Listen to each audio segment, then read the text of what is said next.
All right, tonight what we're going to talk about is herbal roots. Basically, it's history of herbology, history of medicine. To start with, I guess we have to go back to our most furthest, I guess, what we'd say, the oldest evidence we have of usage. And archaeological diggings with the Neanderthal man has turned up a burial site where the body had surrounded, the body with flowers. And they identified those flowers, and all of them had been medicinal plants. Plants that we still use today in medicine. And so, talk about a long-standing history of usage. We're talking millions of years that these herbs have been used. And so as far as the safety of herbs is concerned, if you've used an herb that long, I doubt after a million years you're going to find something else wrong with it. And so herbs are really safe just because they've been around a long, long, long time. Now, we look at the Neanderthal man and we go, where did he learn it? Who taught him? Did he go to school? What's the deal? Well, I think what's happened there is that he just had a natural instinct of what plants were good for him and which ones weren't.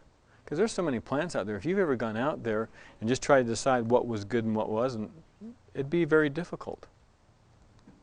But animals do it all the time.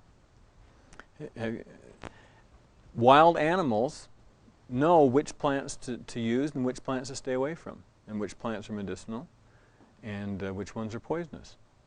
And you don't have a problem with animals being poisoned with plants. And you'll say, aha, yes there are. Yes there are. Which ones are they? Domestic animals. Sheep are really dumb. You know, and so are cows. And they'll go out there and they'll poison themselves with the wrong plants. Now, I don't think it's because of anything inherently stupid with them, or that they're not, they weren't born with the intuition with these plants. They've lost it. Through breeding and through our raising them, animals have lost this sense. And so they can go out and get poisoned. Whereas your wild animals don't. They don't have that problem. And I believe we were that way.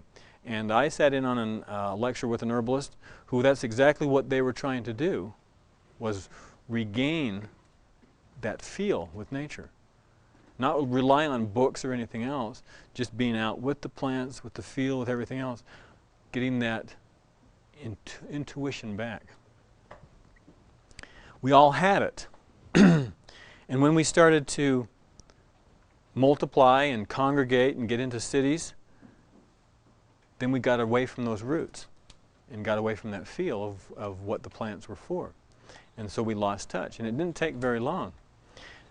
Before there were doctors, how did they take care of these problems? Some of the earliest physicians recorded were in Egypt. In Egypt, the priests were the doctors. And the priests mixed religion and science, if you would.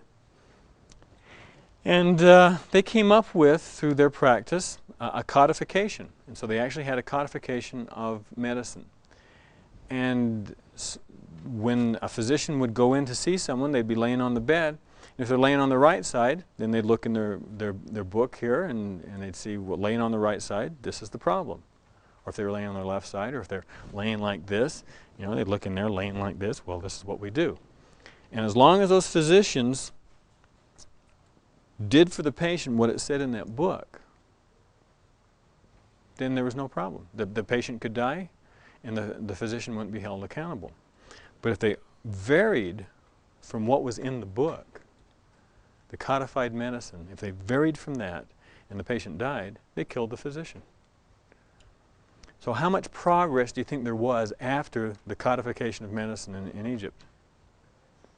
It was pretty well damned, wasn't it? It stopped right there. Another interesting place in history was Damascus.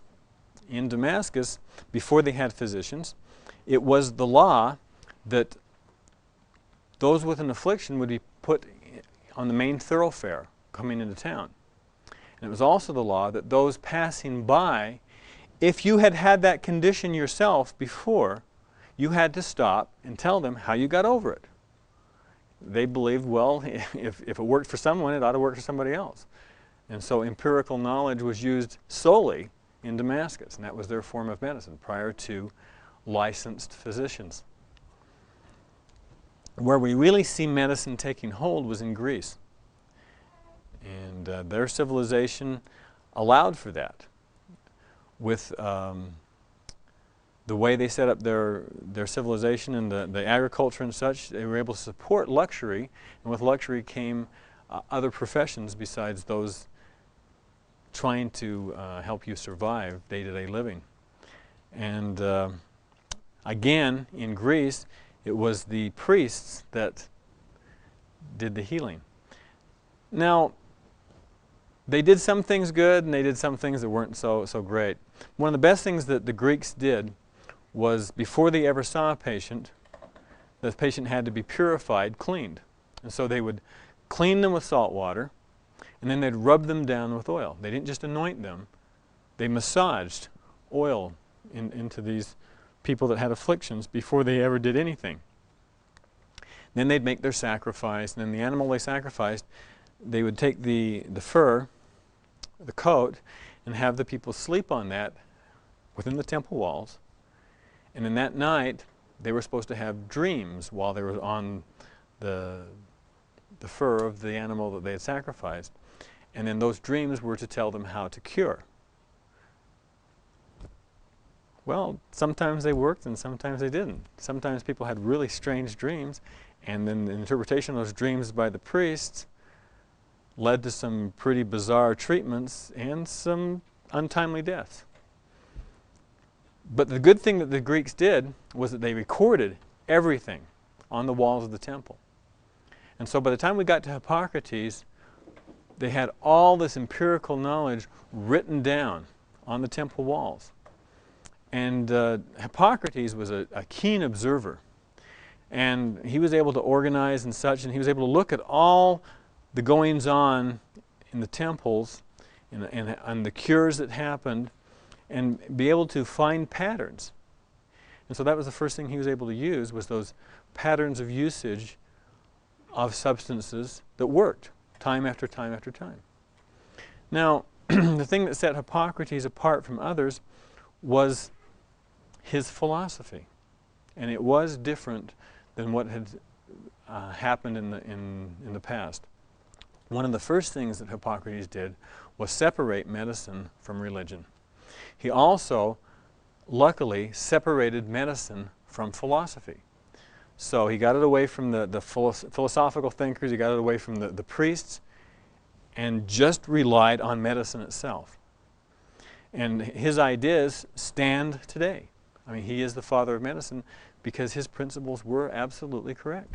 One of the first things Hippocrates said was, first, cause no harm. That sure isn't happening today, is it? We don't see that happening today at all. Now, second of all, he, in his philosophy, stated that all you have to do is observe nature and help it in its course.